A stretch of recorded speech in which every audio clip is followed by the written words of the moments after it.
everybody from the Hardly Heroes podcast. Thank you guys so much for doing this. I know how excited I am.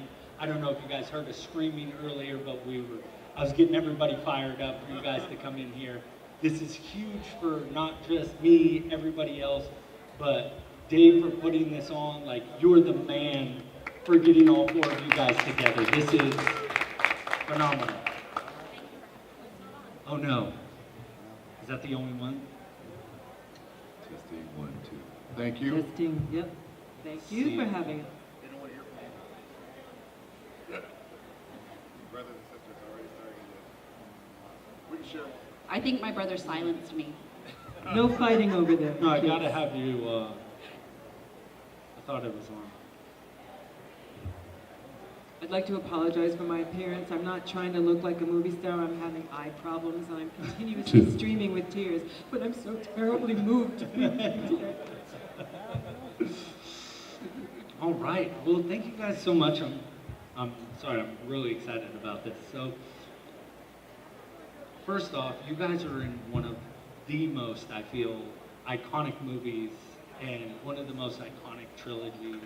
Or, I mean, it's more than a trilogy now, but iconic series of a movie. And one of my first things that came to my mind when I found out I was going to interview you guys was, how was it being a part of a movie back then where the sets were so big and there wasn't a lot of CGI? I think that'd be some of the funnest thing behind it. So I wanted to know if you guys could kind of go into about the sets. I found it so enhancing of the performance, because if you're in a place like the operations lab and you open a drawer, which no one's ever going to see, inside the drawer there are items that the colonists would have been using. They're made to look like space age daily items. It was that level of detail, and it just reinforced our sense of reality. Well, I mean, I have nothing else to compare it to. No other movies or anything, but it was so amazing. And I think for me it helped. I really felt like I was a part of everything that was going on. You know, like you really got into the part because everything was there and it was so realistic. Yeah, I would agree. My 5 minutes, when we looked out the tractor, you could actually see what looked like a planet. That is so cool. And then they had the green walls up, obviously, but you could at least look out and see what looked like a planet Mars or something like that. Yeah, I just, that's one of my favorite things about old movies was the sets were so detailed, and that was kind of something I wanted to ask of, being kind of caught up in all of that, and, the sets are just insane, how much of detail they went into it. So that was just one of my questions. Well, I was lucky too because they would actually let me do more, like little things. So we were doing the scene at the end where I'm pulled across the floor. Yeah. And the harness that I had on, of course, they got the harness on me, and suddenly I said, I've got to go to the bathroom. And they had to take it off, and then they put it back on. But because that harness could be used for flying as well, on another set, they were actually doing some parts with the aliens, and they were having the aliens fly around. So they said, well, when we're done with this, you can go over to that set. And then the stunt people hooked me up, and I got to fly around like super. So I got to do some really cool Wait a minute, things. they didn't even let me do that on my stunt. Sorry. I would say, from the actor's point of view, it really makes life a lot easier. Someone walked up to me earlier today and said, I saw you in the film the other day, Sandman. I saw you in a film called Sandman. And to this day, I never saw the monster. Oh, wow. And that's the weirdest thing, So as an actor, you have to kind of try and create this whole idea of what the monster would be like, what it would be doing, and then later on they put the CGI on it. With Aliens, it was a lot easier because you didn't have to spend energy, creative energy, or any type of energy imagining a lot of these things because they used practicals, and so you could actually focus on being present and thinking about the character. I mean, when you work on a film, there are a lot of things that, some of you probably know this, there are a lot of things that you have to focus on. They may say, you're going to come here, you're going to stand right here, and at this point, you're going to turn towards here when you say this line. So you're focusing on that, but at the same time, you're trying to make the line sound like you would actually use that line. Yeah. You're just saying it, but you're focusing on being in light, you're focusing on your other actors, and then having to focus on something, create something in your mind of a monster or some CGI. It's a lot to ask, and it can affect your performance. Whereas this, they simplified it a lot for us because they didn't use that CGI. And I was talking to one of these guys here, I think, and I told him earlier, I said, I was just flipping through the channels a couple of years ago and I came across Aliens. It was halfway through the movie. And I thought, I'm going to look at a little of this and see how it holds up. And I was shocked how well it held up, but I think it held up specifically because it didn't use 1980s computer technology, you know. They used real practical, so everything looked real then, and it looked real now. Yeah, it's so The much. monster had his arms around me, in fact. So And the queen. that's real. The queen was freaking huge. Yeah. Did you see it? Oh yes, yes, I I mean, saw it was massive. It was huge.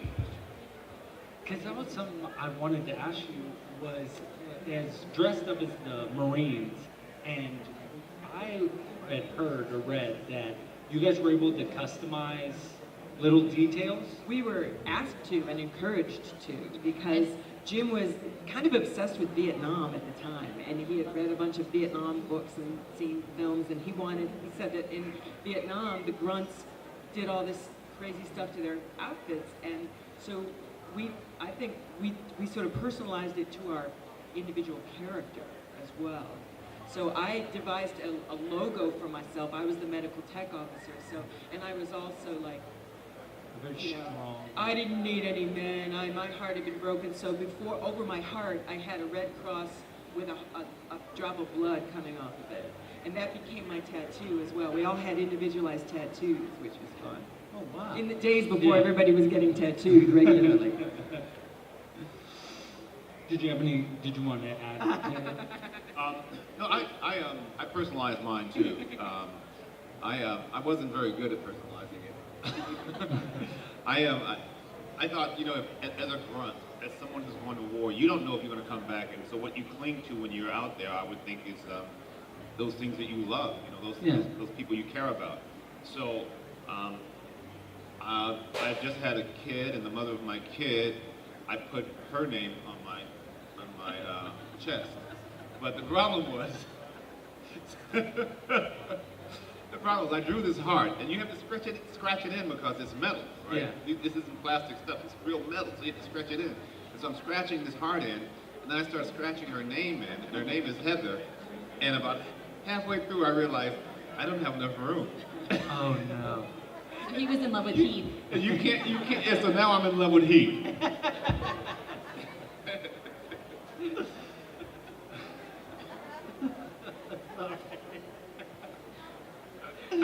Oh, that was really good. But it works for me because, you know, I get a lot of guys that think I'm gay and they love me. That is super funny. Oh man. Oh, Christopher, I wanted to ask you, how upset were you in the original movie, how they cut your scene from it? As any 12-year-old, I was pretty crushed, but, you know, lucky for me, Carrie was still in the movie. Yeah. So I was able to enjoy all the perks of being in the movie. You know, we got to go see the premiere, and all that kind of stuff. But yeah, it was pretty gut-wrenching. Yeah, seeing you in the director's cut, which was awesome, you know, finally for you to get back in it, but I mean, for the original movie and how big it was, you're like, come on, you know, like. Well, and the scenes that they cut out were very personal to Newt and Ripley because it really explained our stories. And it explained why she and I had the bond that we had because she lost her daughter, I lost my family. But it was also personal to both of us because for me, obviously, my actual brother was cut out of it. And then there's the scene where she has a picture, and it was of her daughter. Yeah. Which is actually, that picture was her mother. So for both of us, it was like, well, it was very personal as a character, but also personal for us as well. Yeah, because I was going to ask about that. I knew, you know, that they cut all that out, which actually really is captivating and really brings you into the whole kind of storyline of it, which is surprising that it got cut. But there are so many action scenes in that movie that are... It was just way too long. They had to Yeah. cut something, Which unfortunately. now movies, the longer the better, it Yeah. seems like, you know, so... when I heard they were doing a director's cut, I got all excited because I thought maybe they'll put my cut scenes back in, because when I discovered the cocooned woman, it was an entire day of shooting with just her and me, and Jim directed me to, just spontaneously, he came up with an idea. He said, try to break her out of the cocoon. Well, speaking of real sets, her cocoon was fiberglass, and I broke it, kind of cut myself up, and then he said, let's go again. And the art department went, like they're trying to glue it back together so we could shoot it again. Well, And there was all this stuff about me, shooting with the flamethrower and all this coverage, like close-ups. Oh man, it's my first movie, I'm getting all this coverage. And then I go in for looping, and it's cut, it's over my shoulder, my back, I'm lifting her head up, she says, please God, kill me. They hand me the flamethrower, or I had it already. I shoot her with the flamethrower, and it cuts, quick cut to close-up of Sigourney, and she's going, no, no, no, and I'm saying my lines over the top of that with no visual. But see, they learned from that cocoon scene, from my cocoon scene. My cocoon scene lasted a long, well, it felt like months, so I'm sure it was just like a week or whatever. But they learned that they couldn't break it once, more than once, and so they said.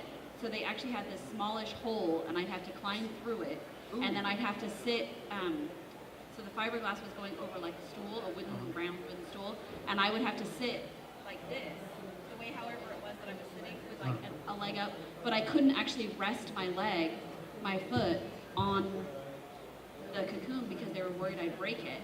And so I had to sit like this, and I remember a little tiny piece was by my hand, and I moved, and it was like, like this big, and it broke off, and I was terrified that James Cameron would notice that I had broken it off, But I would do that, and then I felt like I was in there forever, and then I'd have to climb out, and then I'd climb, they'd give me a break, and then I'd climb back in. But we only could do that scene once, and Sigourney's hands were all bloody and torn up and everything from it. Oh, wow. It's nasty stuff. Yeah, where now, they wouldn't have anything like that. Yeah. Nice. How did you well, you didn't get to see the first film, but being a part, did you guys see the first film before you were working on the movie? I'm trying to remember whether I did or not. I think we've talked about this on our booth when some of you have come to talk to us, but the assumption is that we must be crazy, wild sci-fi fans and see all the sci-fi movies, and we actually don't. Yeah, I hadn't seen it, and it wasn't until I think I had met with James a couple of times, and he offered me the role that I went back and looked at it. I didn't want to see it at first because I thought if I see it, it may affect my performance. Wow. In a way, and I want this is a new script, this is a new character, I want to bring him, I want to create him myself. But then I thought, I think I should see this movie, and I saw it at home by myself. It scared the shit out of me. I mean, that first movie was scary as hell. Are there kids in the audience? I'm going to watch my mouth. That scared the heck out of me, but I think it has. I was talking to somebody at my desk earlier. I think having made the movie, it has made me more of a sci-fi fan than I ever was before, though. And Jim had a screening for us, a private screening of Terminator, because he had made the Terminator to convince, he was a very young director at the time, he was barely 30, he had to convince 20th Century Fox to allow him to make the sequel to The Alien. So he screened Terminator for us. And, and I hate scary movies. I'm under my coat when it gets scary. So he was sitting right behind me. And I'm thinking, I can't put my coat over my head with the director of the movie behind me, and I had to shut my eyes and try not to flinch when it got scary. They actually wanted us to watch Alien before we started filming because I think they wanted us to have an idea. We had no clue. I mean, Yeah. we had no clue what we were getting into. My dad's military. We're just kind of regular, You guys everyday were so people. young. Yeah, so we Yeah. watched it at 9 and 11, and we weren't scared. Yeah, we weren't scared. I laughed. I thought it was funny. However, I don't like scary movies. Right. I'm a romantic comedy kind of person. I like to laugh. I like to smile. I don't like to be screaming. But they had us watch that. I admit, I think that's the only time I've ever seen the first one. Oh, wow. But like in the movie, James was always trying to scare me, and I'd be like, dude, you're having me look at a chicken and you threw it at me, big deal. You know, it was like a rubber chicken or do various things. And then when we went to go watch Aliens, there was a part I hadn't seen most of it I saw being filmed, like even the cocoon scene, they let me go over there and watch it so that I could see how everything was done. And it was a really amazing experience. And so there was a scene at the beginning when the Marines first come in before you see me, and there's like the big containers and they have the face huggers in it, and one jumps like that, I think to Paul, and I went, and I jumped backwards, and I didn't know that James Cameron was sitting behind me, and then he tapped me on the shoulders, and I screamed again. He's like, I got you twice! He was so excited. Because that's what I was going to ask, if they did hide the monsters from you to kind of make it more scary, but I guess not. No. Because I've heard some movies will I do have that. seen some, yeah. Yeah, where they kind of try to keep the monsters away, so you get that initial kind of like frightened kind of, I don't know. We would be on set, and they wouldn't hide them from us, but we didn't hang with them. Right. That's We good. hung with us, and they would hang with the aliens would hang together, and they were a mixture of I guess A lot of stuntmen. stunt guys, dancers. 'Cause sometimes they had to do things that normal people's bodies couldn't do when they were crawling through the shafts, I guess. But I remember watching them because they were kind of in that area, and I was watching them talking, and one guy had his head off, and he had a cigarette in his hand. It was the coolest picture, the coolest photograph, and I wish I had taken a photograph of that. Because Only if we had iPhones back then. And they didn't have iPhones too, so. Right. But yeah, we didn't kick it with them that much. Yeah, that's what I wondered, because it, you know, especially, you know, you guys being so young, and them, like, I'll want to, you know, because I feel like sometimes it might be harder for a child actor to, I don't know, pull from. I don't know. Well, I mean, when they filmed the scene with my dad with the face hugger, I don't remember having any kind of warning what was going to really happen. So that one was kind of a real, like... Oh, yeah, initial reaction. Yeah, I like that. Well, like for me, Stan Winston was amazing. He would always make sure I got to see everything. So like in the med lab, when they all come in and save me after Hellraiser tried to kill us, he showed me how the face huggers work. So they were basically like remote controls. And so they would let me look at all that kind of stuff, and he would show me. And it was interesting because on the set, I think everyone kind of, like the Marines kind of hung together. Sigourney was usually kind of by herself, but like, you know, hanging with everybody, but kind of, she was off to herself. Lance was kind of off to... Yeah, he was off to Yeah, himself. I was kind of I floated between everyone. You know, I was always, you know, and I had a table set up, and I would have like clay there, and right before Christmas I made a massive paper chain. And so people would come and sit next to me, like Bill Paxton actually used to come over all the time and make things with me. He used to come over and do stuff with everyone, you know, they would kind of migrate around, but for the most part, I think everyone kind of stuck with their little, and I think that's what kind of made it more realistic, is because the Marines were so solidly a group together. It was weird having a kid on a set like that, though, because Weird, but amazing. and she was the person that was kind of like interwoven between everybody else. But because the film was kind of dark, and when you're filming it, you know, there's a lot of atmospheric smoke, so it's dark. You're sweaty. You got the outfit on. You got the armor on. You're in these areas that are meant to feel kind of claustrophobic. And then you got a little girl walking around, you know, Yeah. and she's all happy and everything. But you were a different kind of child too, though, and I think that's why he cast it, because she still is. She was a different kind of child, because I just saw you as very curious.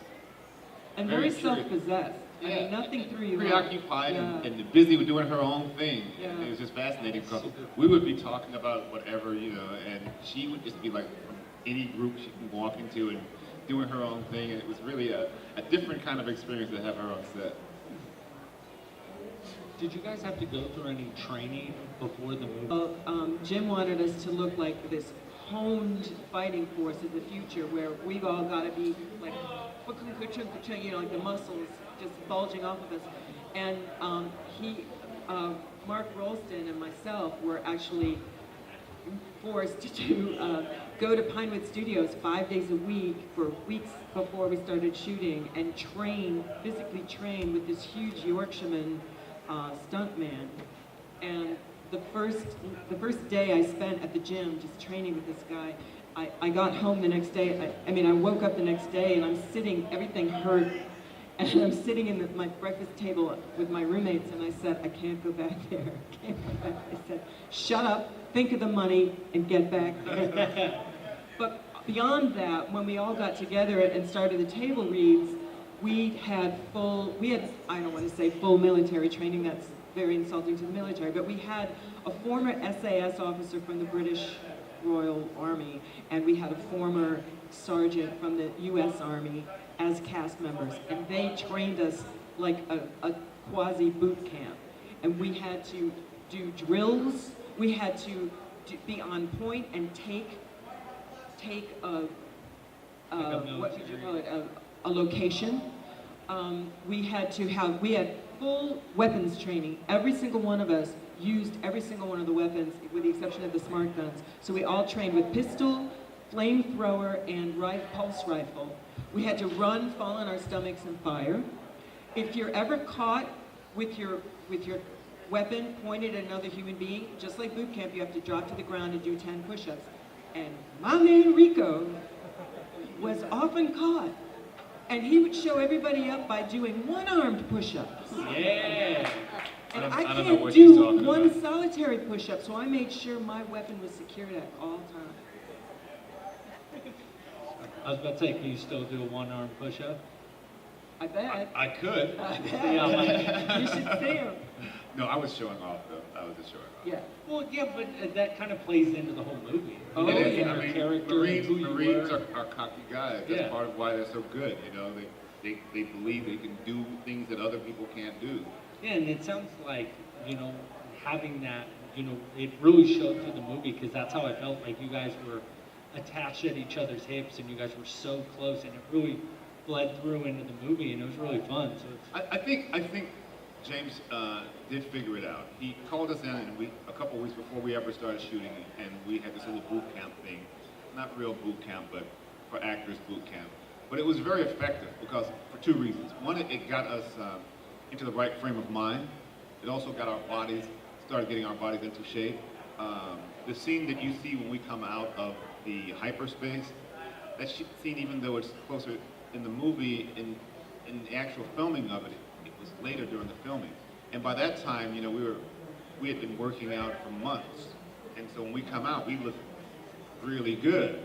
But that's not the way we started. That's after being on the film for a couple of months and working out all the time.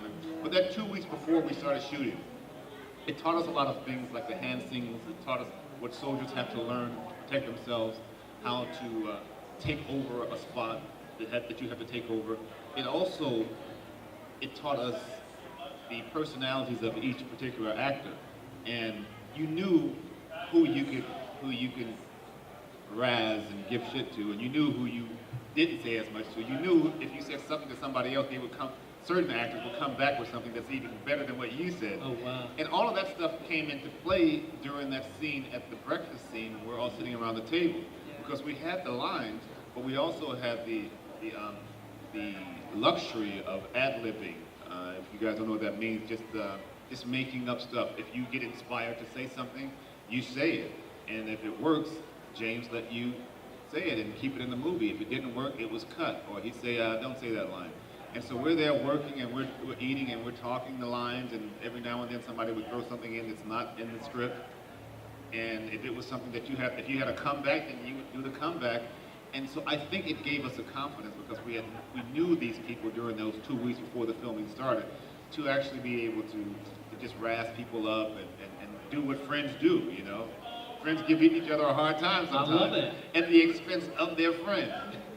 I'm used to that. My co-host gives me a Exactly. lot I of mean, crap. when I said the line, something to Bill, I remember that time we had that Arturian Poontang, and then Mark goes, yeah, but yours was a man, and then I go back to him, yeah, it don't matter when it's the Arturian, baby. All that shit was just ad-lib, man. We're just doing it, just. Because that's what I was wondering, with the movie being so, kind of scary, is if it was kind of lighthearted, you guys had any funny moments in the movie, behind the scenes, if you guys had anything to share that was really fun during the movie, that you guys were messing around or doing. We were always messing around. Well, that one scene with the knife, Yeah. That was That was really scary, but they were really doing it, and they missed a couple times. Are you serious? Yes.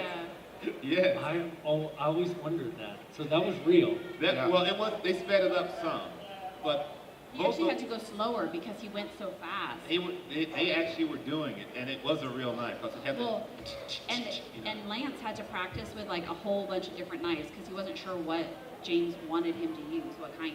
So he practiced, and he had like 6 or 7 knives. And then he came to England because he was living in America, and it was filmed in England. And he arrived, and customs would let him through because he's coming through with all these knives. James Cameron actually had to go down to the airport and basically bail him out of there because he's like, no, this is for a movie, and like had to explain everything. Yeah, right, buddy. Come I'm this like, way. yeah. Wow, that's crazy. Because I always wondered if it was a fake hand. That's what I always No, thought it was No, it was was a pretty real amazing. hand. But I mean, thank goodness that Lance is the type of actor that he really he pays attention to detail, and so he was practicing all the time. You know, even when before the scene was shot, you would catch him practicing, just trying to get that thing going. So when we actually did it, he was good at it. Well, and He that was really scene good. is really like captivating. Just seeing like the emotion and just how fast it's going. You're like, oh, like I always kind of like not turn the other way, but kind of look a different way. And he's a real method guy too, Lance. So he did keep himself separate from us. I'm sure he would have loved to join in with us in our dinner parties and fun stuff we were doing, but he kept himself separate because as an android, he was separate. And he used, I think he used to occasionally like sort of wait on us a little bit, like, hey, can I get you another cup of coffee, you know? Wow. And it wasn't until like years later meeting him at the cons that I realized he's a kick-ass guy, really funny, really fun and friendly. But I thought he was kind of standoffish because he would never hang and talk with us at the time. See, and I saw like towards the end. I mean, Sigourney and I used to joke that we were like the orphan children that nobody wanted because everyone. Sorry to say, but everyone was like dying off, and we're like there, and so it was like our friends. There's another one gone. Oh, there's another one gone. You know, it's kind of like, and so at the end, it was mainly just she and I, but like Michael was there for part of it, but then like he eventually left because we had just scenes between the 2 of us, and Lance was there, so I got to know him pretty well because for a while there it was just the 4 of us, and it was kind of lonely. Going from this big cast and it just shrinking and Yeah, shrinking. well, like I said, they all like kind of doted on me. So it was, you know, She was our mascot. I know. How was it working with Sigourney? Like, she's amazing. I mean, she is amazing.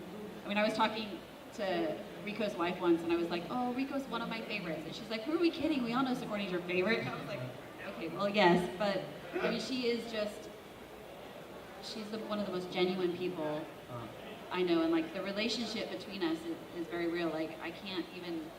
Someone asked me once to describe our relationship, and I was like, I don't know even how to describe it. And I think I was at a convention with her, and she's like, you know, I'm the same way. I don't know how to describe the relationship between us. Like, we're just very close, and I cannot see her for years, and then suddenly, and it's just, you kind of pick up, one of those relationships, you just pick up where you left off, you know?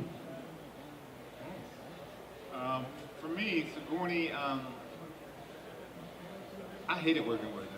No, I'm just kidding. oh, I was like, really? I was like, juicy details. I'm like, man, I never heard that. Yeah, I exactly. hated working with her. I never want to work with that woman again. Oh, God. I'll let her know. Sigourney. Jeez. No, Sigourney is kind of like, I think she's a perfect role model of what the lead actor should be like on Yes. set, you know. There was an incident that happened in London when we were making the film. There were producers, this was with the crew. Producers were having problems with some of the crew. We're in England, they like to take tea breaks. And, you know, we're from Hollywood, man. If we're almost there, we want to finish that scene. And Can I just say something, though? I loved the tea breaks Oh, me too. because the tea lady and I were friends, and so she would let me pick what pastry I wanted, and then I got to help serve everybody. So I got my own pastry, and I got to help serve everybody. So I loved the tea breaks. But it's mandated by union law, so you have to break at XXX on the clock. On the clock. And so You for a won't stop a producer, shot. or a director, or even for some of the actors, myself, I'm a bit of a method actor myself too. if I feel like we have got this thing cooking right now, I don't want to turn it off. Yeah. You want to Break keep going. 15 minutes Right. and then try and get it going again. It's too much hard work, and we would have to by law stop. And Wow. so there were real problems with that, and some people were getting fired, and some people were getting towed off, and at some point the crew started feeling bad about it. It wasn't a good feeling, and Sigourney heard about this, and Sigourney spoke up on their behalf and made some big changes for the crew, not for the people in front of the cast, for the people, not from the people in front of the camera, but for the people behind the camera, and it changed everything. As a matter of fact, some people that had got fired were rehired, Yep. and Wow. what happened was that crew then came to that set every day working their butt off, partly because it's their job, but partly because I think they felt that she spoke up for them, she cared about them, and the project now was all of our project. And she was the only person that could do that because Yeah. she was the lead. And I had a lot of respect for her for stepping out, because she could easily be like these stars who like, that's you guys' problem, I don't need to know anything about it. Yep. But she got involved, she did the right thing, some people got rehired. That crew worked their butt off for that film after that. Wow. And I think it shows on screen because of it. too. Definitely. And it all goes to her as a person, her character.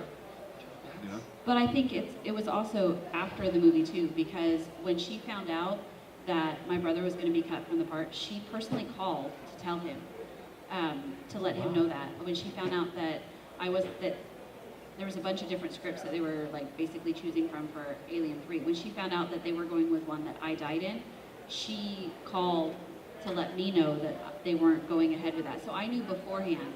She made sure I got an invite to the premiere, which was really nice at 16 to be Yeah. able to go to a premiere. I was like, oh, I know that. At 10, I didn't know anybody. Yeah. So it wasn't just on the set. She was always looking out for all of us and everybody. And I think she realized her position and didn't abuse it, but knew kind of, Help. and what she needed to do to kind of take care of her people, you know. If I can piggyback onto that, we went to see the screening. After the screening, we had like a little after party at the hotel Sigourney was staying at. And we're at the hotel in Beverly Hills, and I'm over here, and my girlfriend at the time was in London, and I was feeling kind of sad that she wasn't a part of this. And Sigourney says, well, why don't you call her up? Now this is when telephone calls from the States to London was like crazy expensive. And I said, no, it's okay. She said, listen, took my hand, put me inside of a room that was quiet. Call her up.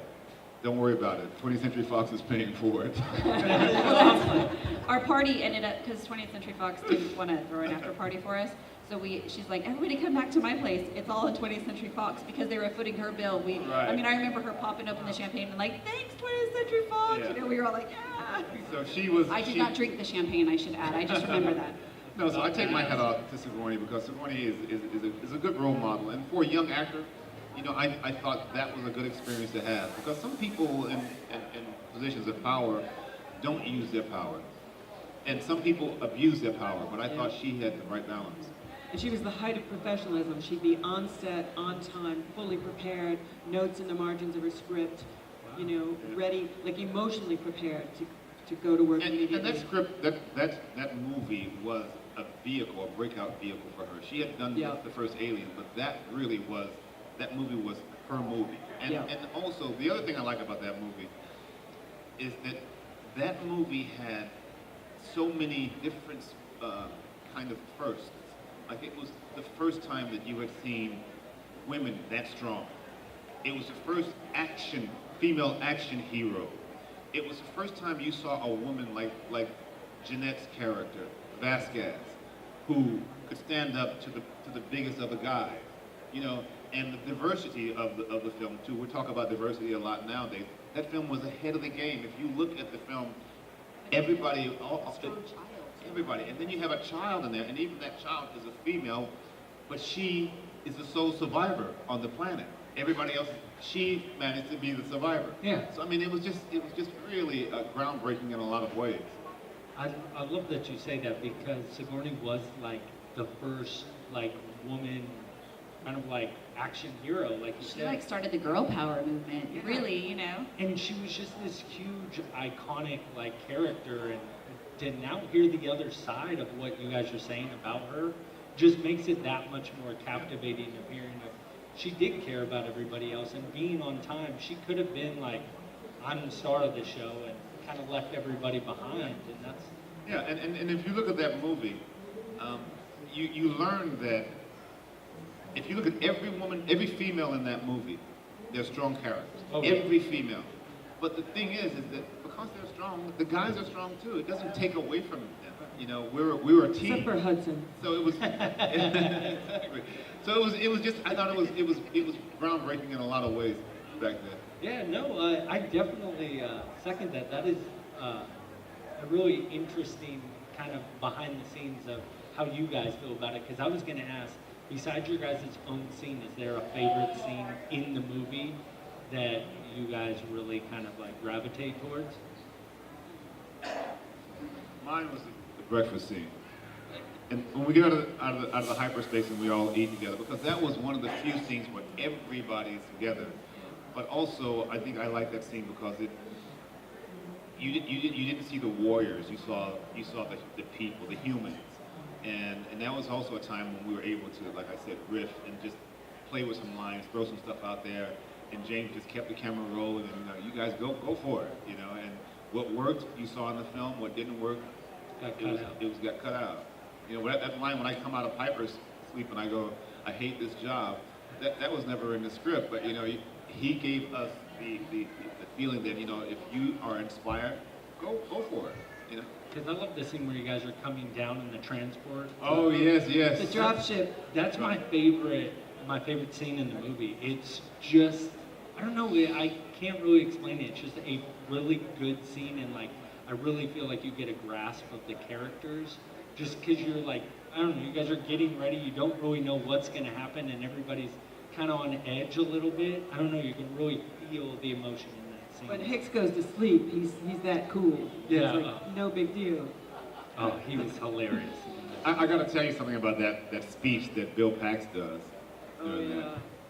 Now, Bill was one of those actors that really did his homework, and there was a certain kind of insecurity in his characters that he played, but there was a certain kind of insecurity in the actor as well. So I would see him working on his lines, working on what he was going to do.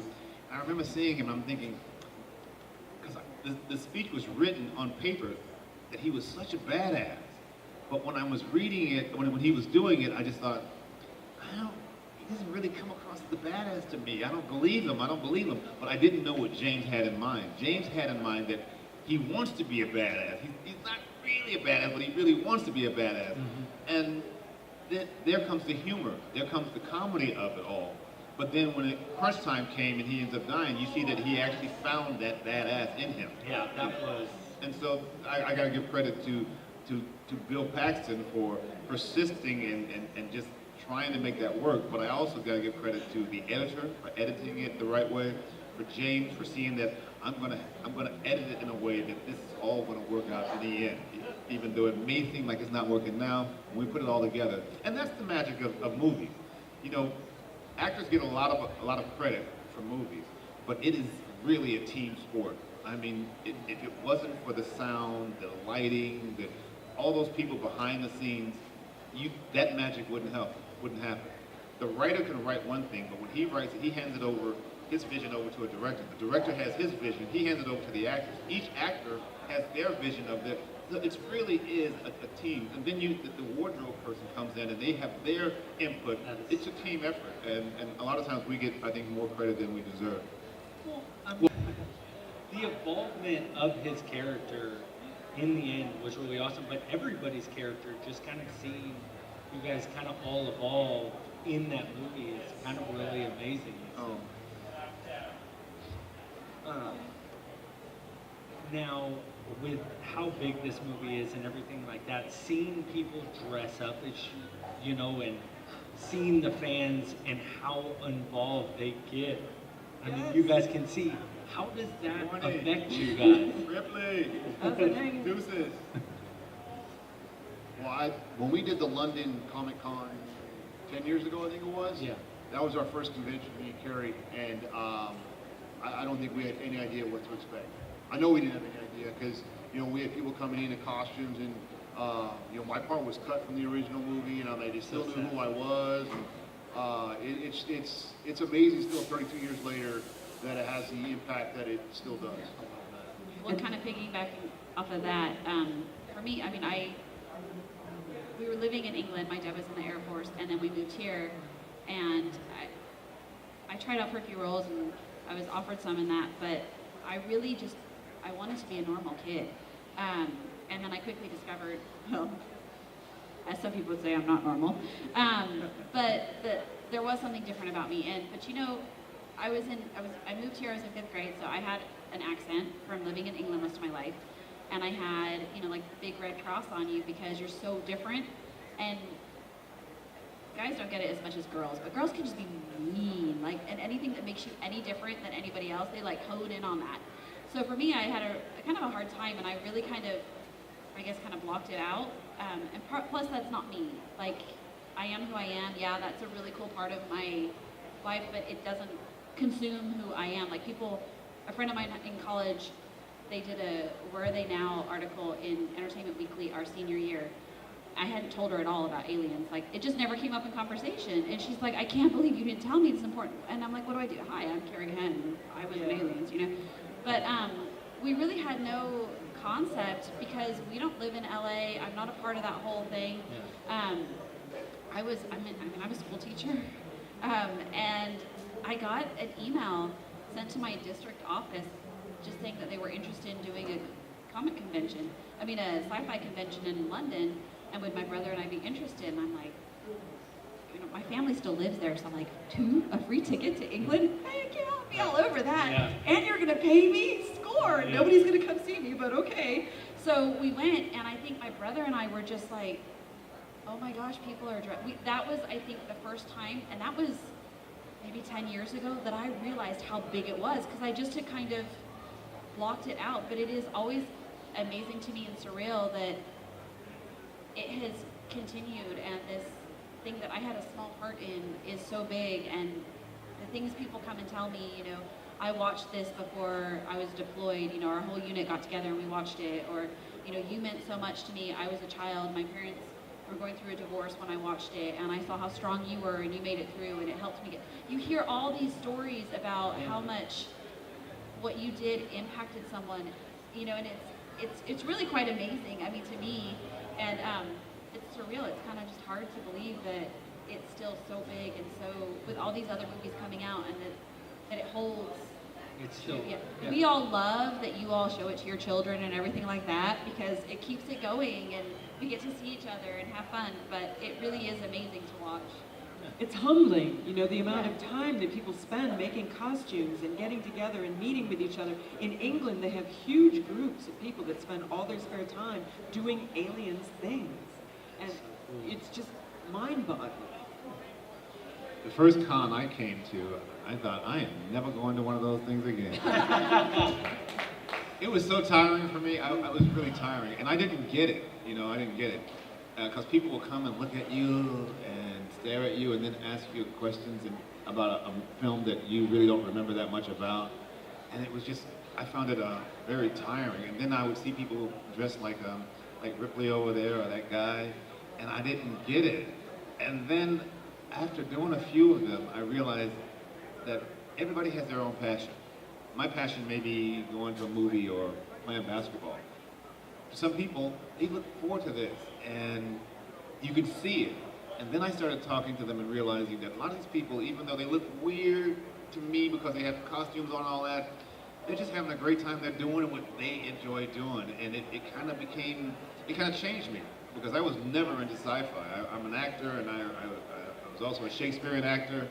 And, you know, I was always looking at it from an artistic point of view, and now I can appreciate the art that's in sci-fi because of you guys.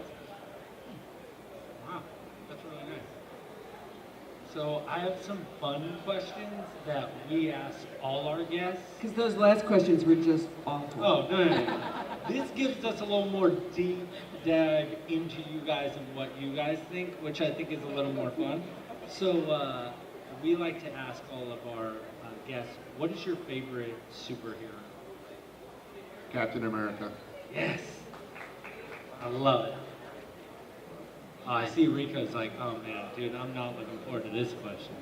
Well, see, I'm in trouble. So I'm a teacher, and I decided at the end of last school year that I was going to redo my theme in my room. I'm like, I need something different. I'm tired of, I had Star Wars up for a while. And so I decided to go with superheroes. And so I did these really cool boards. I was really proud of myself. Like my husband, he was off. I had him in there helping me set them up. And I thought, yes, I'm getting it done before school even gets out. Like I don't have to come up here during the summer on my own time and redo all that. I mean, I was so proud of myself. My niece, who was in 8th grade, walked into my room and she's like, oh my God, Auntie, I can't believe this. And I said, what? She goes, you're mixing Marvel and DC. You've got them all mixed up. You've got, this over here and this over here and this over here. And I'm like, well, I'm trying to appease everyone. I go, and I'm sorry, I didn't know that, I didn't know which one was which. I was just like, oh, this is, like I did this cool, I like Superman. Actually, I like Captain America the most. But like my door has the Captain America thing on it. It says, we learn what's your superpower. And then I did this cool one for my rules, and I have like, I put the Superman sign on the back, and then I put blue paper over it, and I have it kind of cut so it looks like he's tearing. I really was proud of myself, and I got told, I mean, she's, yeah. That's So, I don't know. I don't watch superhero movies. Okay. I think I've seen Iron Man once, but I do have superheroes. I'm a visual artist, and I have two that I can think of right off the top of my head. One is Mel Chin. He's an artist who discovered that if you plant sunflowers, it takes all the lead out of infected soil, and it makes it possible to be arable fields again for people who need to grow crops. The second one is Olafur Eliasson, who's from Iceland, originally lives in Berlin now. He has invented a solar light that looks like a flower, and it's very inexpensive, and he's distributing them in the third world so that people can have light at night and do their studies and do what they need to do. And these people are heroes to me. wow. I'm glad you said that because I was having a hard time coming up with superheroes. I really enjoyed Iron Man. I enjoy Spider-Man. I enjoy the Black Panther. But when I think of superheroes, real superheroes, I think of the first thing that came into mind when you said that was Mother Teresa. But see, that's what's fun about these questions, and I have a couple other ones, is seeing what you guys come up with, because I've had some of the most random answers, but it's really fun because it shows you kind of inside of what really drives you guys and what means a lot to you. And so that's kind of why we try to break it up to see what we can get out, because you just never know. I don't know, for me, a super, no, you too late now, you missed your turn. You missed your turn. I didn't know. I That's thought I what had I to love pick about a it. real superhero, not a real one, but the character superheroes. But I didn't know I could pick. You were slow, babe, you were slow. I'm sorry, you were slow on the draw, and you missed it. You just... Really Exactly. because we didn't have one. I No, love it. but for me, like I think that in our country, we really do idolize money, and we idolize material, and we idolize war heroes. But I am most impressed by everyday people that do something extraordinary, and those are people who I think are impressive to me. I also work around a lot of celebrities, so I don't get Google-eyed when I see a celebrity. I'm not impressed at all. You want to impress me, do something like Mother Teresa did, or like what Okay, she I'm was impressed talking with about, a few and then I'm superheroes. impressed. There are some that I'm like, whoa. I know you do a lot of stuff in Hollywood, and I've read a lot of your backstory. I know everybody's here that's really excited about aliens and stuff, but you have done quite a bit in Hollywood and done a lot of stuff, which is really impressive. Oh, thank you. So can I change mine to what I like? Yep. Because real life people, is that okay? He's not gonna like it. So if I had to choose real life here, I could choose anyone, it would be first responders and military. Oh, see, that's great. Now, I don't think you guys are gonna like my second question, Uh-oh. which was... I should probably not go first because obviously I need to think about actually it. like Captain America because I love Captain America. Is your favorite villain? because what I always liked was the contrast between the two. You know, like Batman's always been my favorite superhero, and I always liked the Joker because you can't have one without the other, and it's always kind of fun. And if you didn't have that, then you wouldn't have the other. But I've always been a big comic book person. But judging from you guys, I don't know if we're gonna have a. No, you just named my favorite villain. Was the Joker? His Yeah, how I he was gonna plays say on that too. screen is just phenomenal to me, and seeing all the different variations. But Well, I like Darth Vader, but he became good at the Ooh, end. that's a good one. that is true. I like that. No, that was a great pick. He's, That was a really good one. yeah, he's actually Darth Vader and Joker, the two top villains of all time. Oh, really? Yeah, or rated the two highest. Wow. So see, I watch romantic comedies, and then I have 2 children, so I watch kid movies. So I really don't have, I can't think of a villain. Oh, you're fine. What about the aliens? Yeah, there you go. So this one is going to be, I think it's pretty fun. What would be your superpower? Now, I've gotten all sorts of different ones, which is really fun. I had a lady, one told me, Beverly Washburn, she was in Old Yeller. She told me that she would put every animal that didn't have a home in a home. So she had like a very unique superpower where you get a lot of like flight and all this kind of stuff. So what would be your superpower? I can tell you what my husband's would be. My husband is a jazz musician in New Orleans, and he hates more than anything to be playing for a group of people, and their faces in their phones.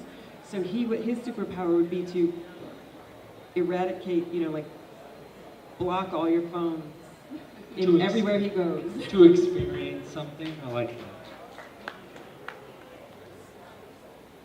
Mine would be to make sure everyone has enough food and good health.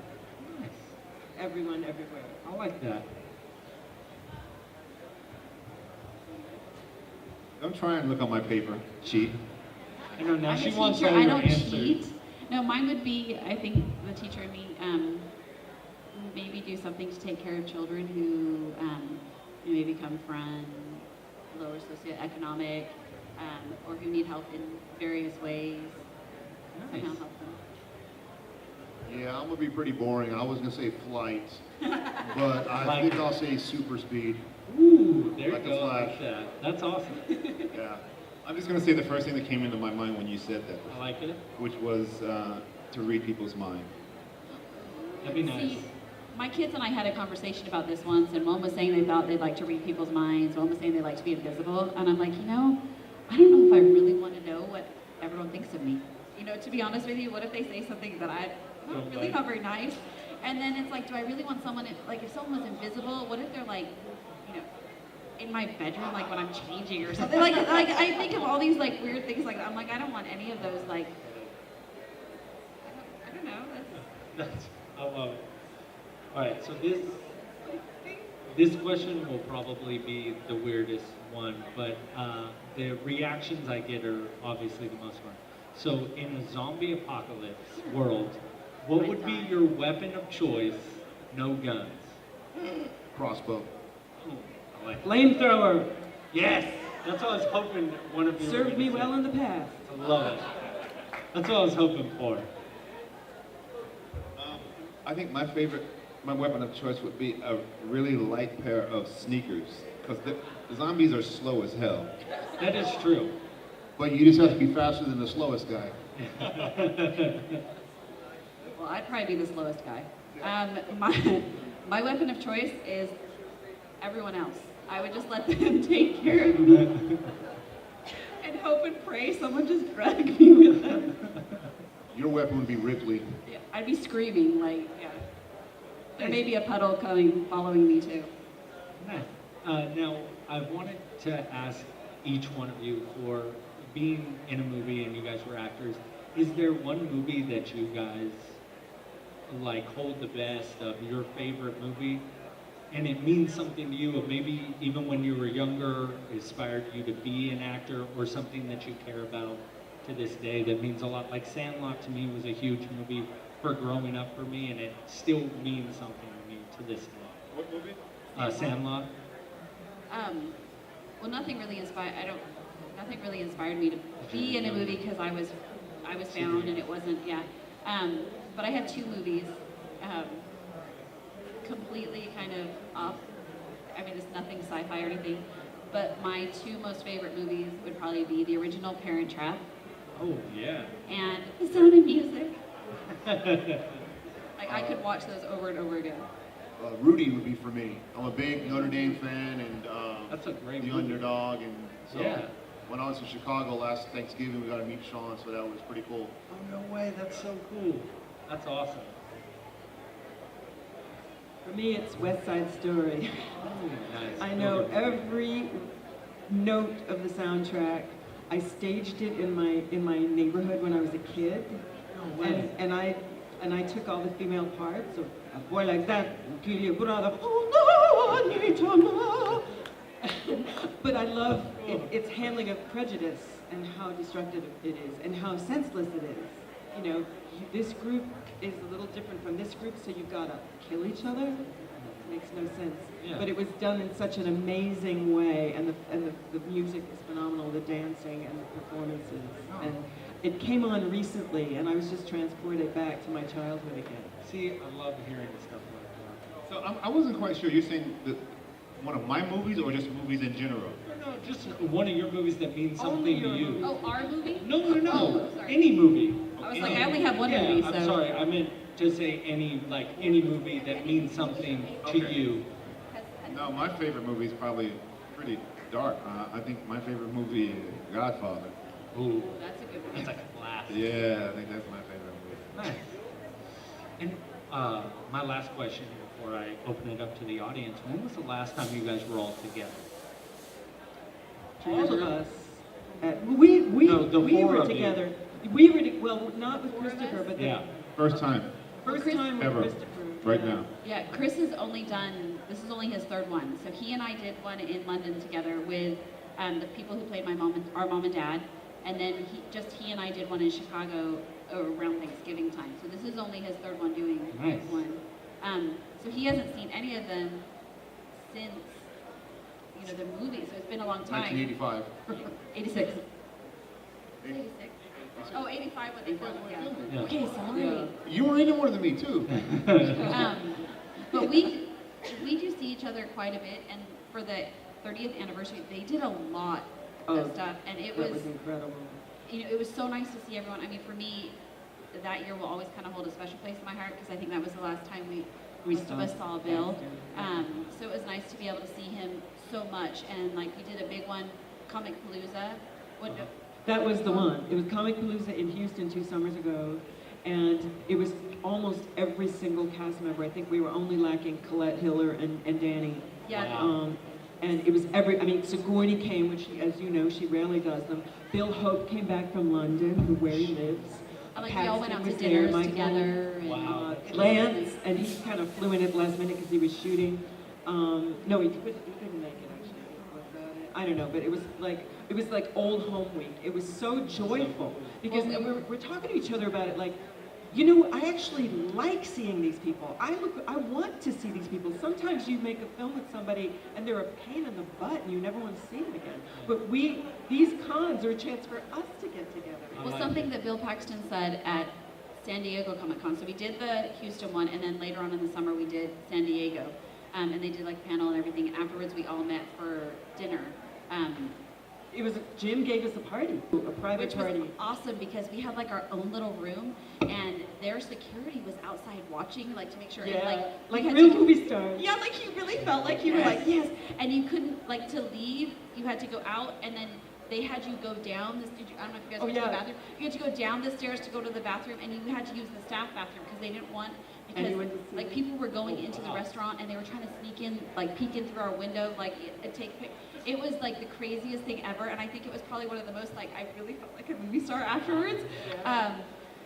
They had to kind of shrink my head afterwards, but I mean, Bill Paxton made a comment at that, and he said, this is one of the few movies I love getting together with everyone. It feels like a family reunion every time we get together. Wow. And I think it does. Like when I found out they were coming, I immediately was like texting, oh, I can't wait to see you. I'm so excited. That's so Yeah. cool. I would say that piggyback off of what she just said, it does feel like family with this cast. I've been in 50 plus movies, but it does feel like family, and this is the only cast, and it's largely it's due because you guys keep calling us to these cons, but we worked on this film and got to know each other really well, and then had the good fortune of being able to reconnect, and it really feels like family. And no matter how long it's been, you know, we could not see one of us for 5 years.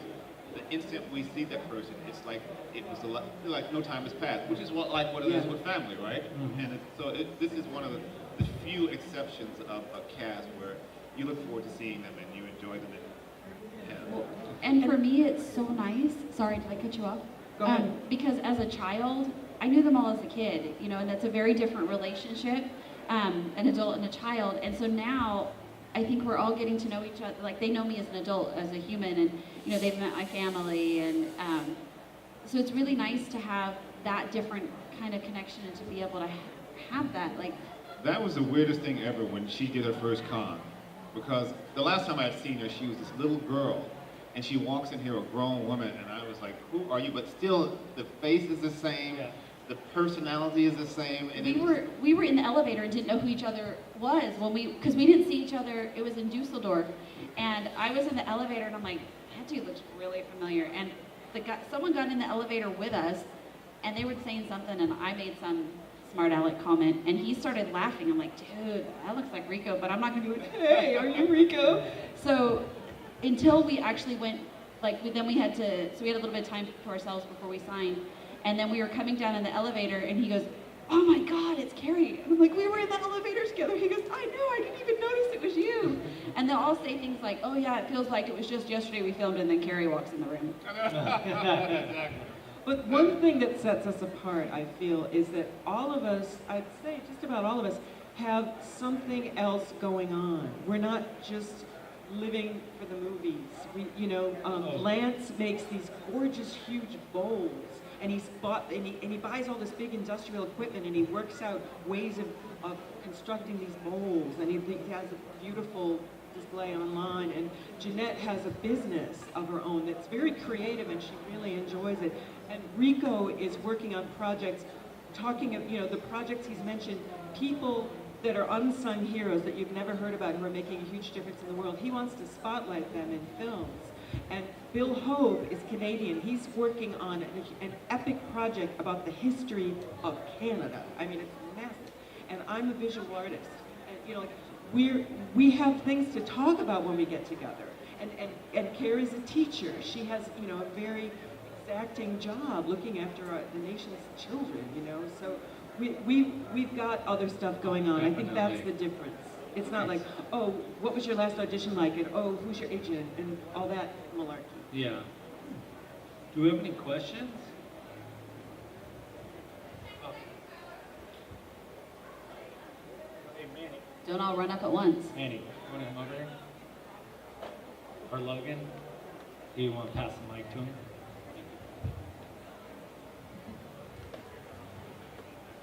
Hi, this question's for Ricco. Was that ad lib when you said that remark about I guess she doesn't like the cornbread either? No, the cornbread line was actually in there. It wasn't there. About the corn cob? What'd she say? How about the corn cob? Yes, that line was not an ad lib. No, that was James Cameron.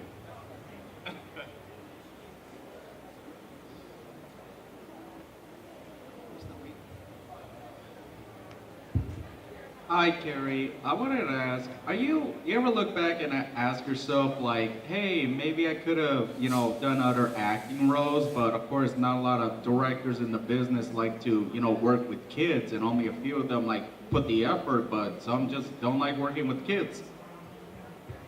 I mean, I'm sure, at some points you do think, oh, what would have happened, this, that, and the other.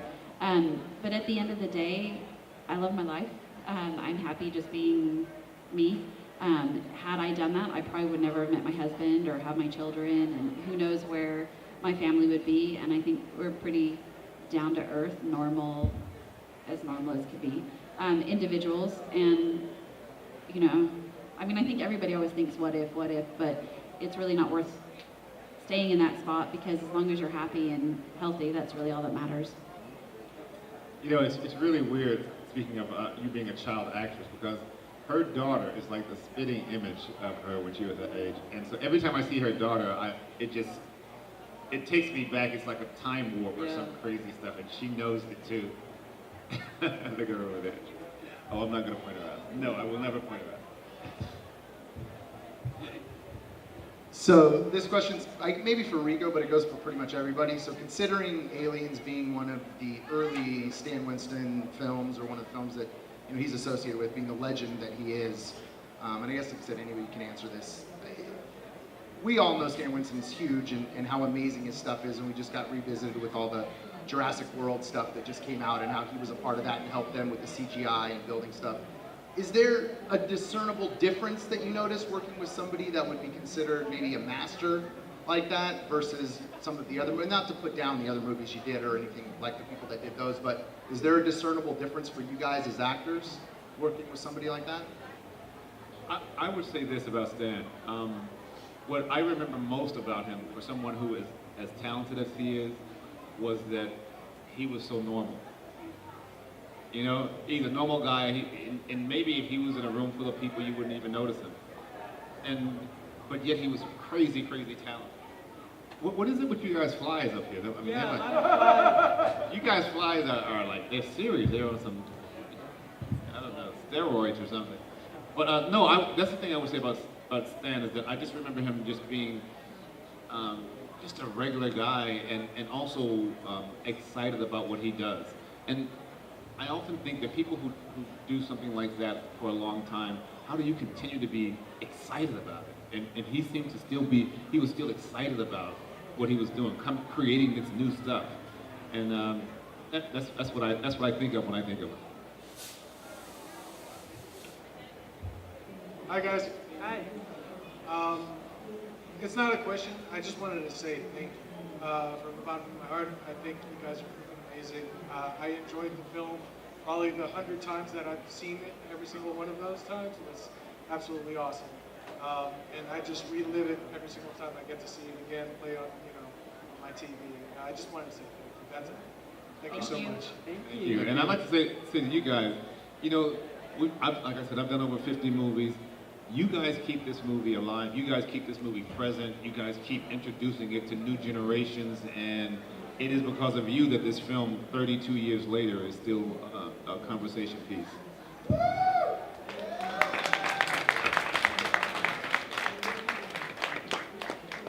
Any other audience questions? All right, I'll come around to you.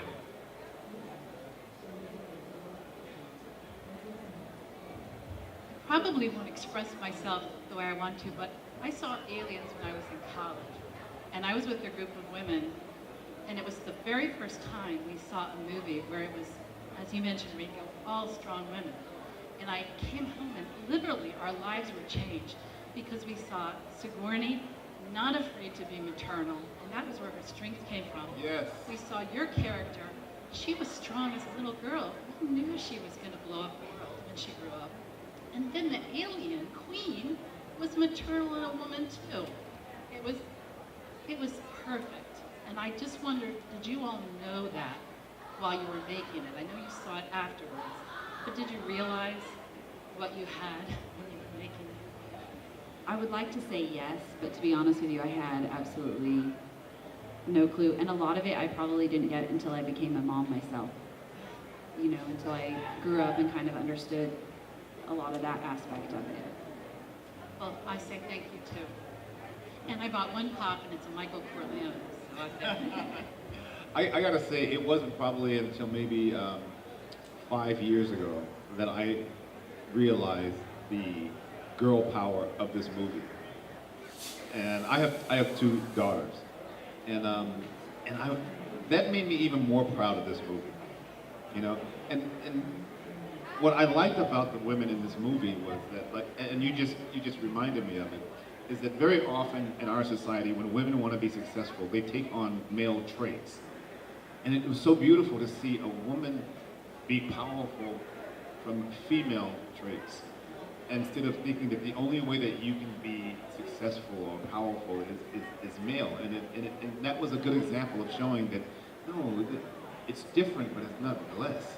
And to embrace that to embrace that motherhood in her, and watch how it made her this tigeress, was a beautiful thing. And I don't know how James, whether he consciously did this, but there are too many examples of it in his film where all the women, I mean, in this film particularly I'm talking about, where all the women are just such strong characters in their own way, in their own right. And you're right, even from the little girl to the queen alien, they were all females. Those are the ones that were just like kick-ass. It didn't take anything away from the guys. The guys were kick-ass in their own way. And it just shows you that, people are people, and this whole idea that women can't be in the military or stuff like that, it just shows how ridiculous it is. And I like the fact that even Jeanette's character, maybe some women maybe don't want to be feminine, but you can be yourself. Just be yourself and be your best self, whoever that self is. And that film was just a great example of that.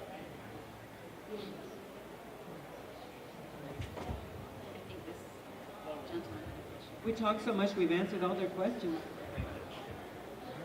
I had a question for Cynthia, actually.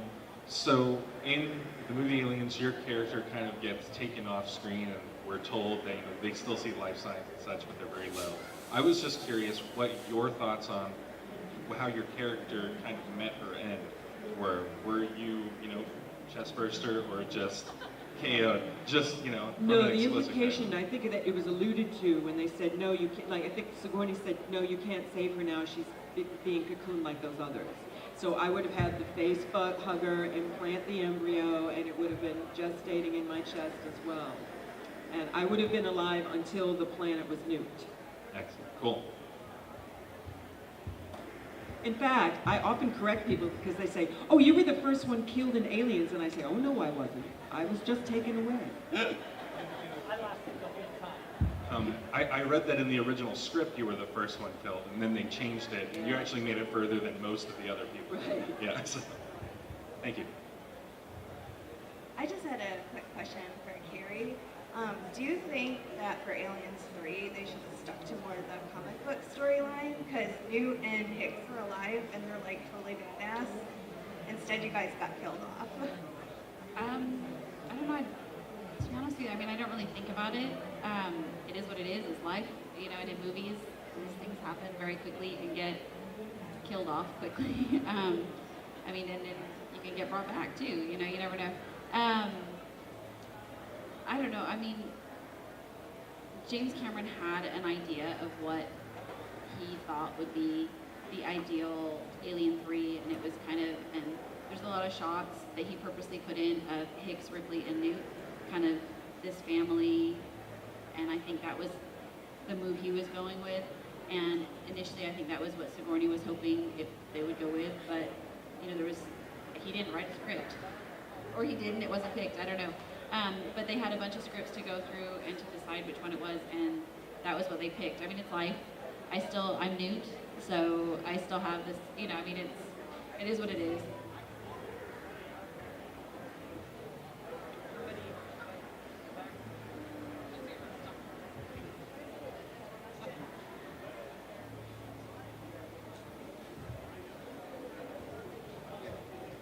Hello. Oh, sorry. Hello. Hi. It's great to see all of you, because when I was a kid, we'd have to wait, once a year to have a Comic-Con in San Francisco, and I think I only ever made it to one. And it's great to see the industry changing and growing. And I'm trying to help the MMA community, the MMA industry, and I look at all these people in the other building and these people here. I see the cosplayers, and I see everyone is kind of like a musician, a rapper, an artist, an actor. They're all trying to get noticed in this busy world. So it's great to see all these Comic-Cons. And what I notice is I'm trying to help the fighters get attention. So I want to help these artists and these vendors get attention as well. And since you guys are like icons, whether, whether you feel like it or not, the Alien saga and everything is just a great legacy. So I'd like to start with Christopher and have each one of you give a tip to these young cosplayers, to these people out here that might want to be actors, that might want to start their own companies, that might want to start their own Comic Cons. And if you could just give like one little tidbit of advice that you think that might help, because what I'm trying to do is help people get noticed, and you guys are noticed, and everyone out there aspires to do something great. So starting with Christopher, what would you think would help people? I would say never give up. If someone knocks you down, just get back up and keep going. Don't let anyone tell you can't live your dream, whatever that dream may be. That's great. That's great. Thank you. Kind of piggybacking off of that, perseverance, keep going, keep trying.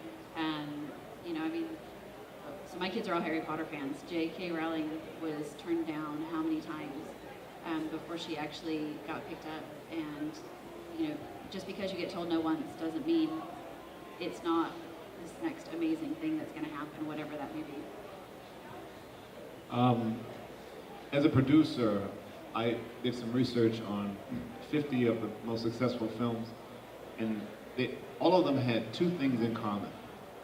And the common denominator was all of them almost didn't get made, and one person was a person that was just like a diehard person that was just fighting to get that film made and got it made.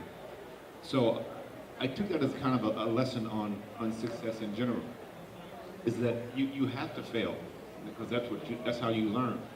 But those who succeed are the ones that get back up. They don't just fall down and stay down. So the persistence is part of it. But I also think it's really important to understand that you have to, don't be afraid to dream big. We look at statistics and we say these are the statistics, but we forget that what we do create the statistics. The statistics don't create us. As far as acting is concerned, I come from a family who thought education was really important, and I have a master's degree, and my parents were going like, well, why are you being an actor? Yeah. And looking at statistics, in Hollywood, less than 2% of actors can support themselves from acting. That means 98% of them can't. The odds are really against you. And if you look at odds, then I wouldn't be here. But I didn't put a ceiling on my aspirations, and I think that's something. If you really believe and you really want to do something, I think you really should go for it. And as Carrie said, persistence is part of the solution to getting there. Is that you have to go through those hard times. You have to fail and learn from those failures and keep going. Well, I'm going to give some very specific advice, and it's directed to the cosplayers and the artists, the visual artists, because after Aliens, I didn't make a living as an artist. I moved to Hollywood from London just in time for the writers to go out on strike for a year. An Instagram feed is really important. Keep posting your art all the time and hashtag the heck out of it. Just hashtag every description you can think of that suits what you're doing. Because people will find you from all over the world. And I know people have been picked up and given gallery shows because somebody found their work online. If you're a costumer, stretch your parameters. You don't just do Aliens costumes. Maybe you make costumes on demand. Some people can hire you to make their costumes for other things. Stretch as far as you can, but absolutely, social media is a way to get yourself known virtually for free. And you can pay, I pay $21 a month for my website, and I edit it myself. I do my own photographs, I upload them, I change them. Very low input. Well, thank you guys so much. That's all the time we have. Thank you for everything. It was so awesome to interview you guys, and thanks so much.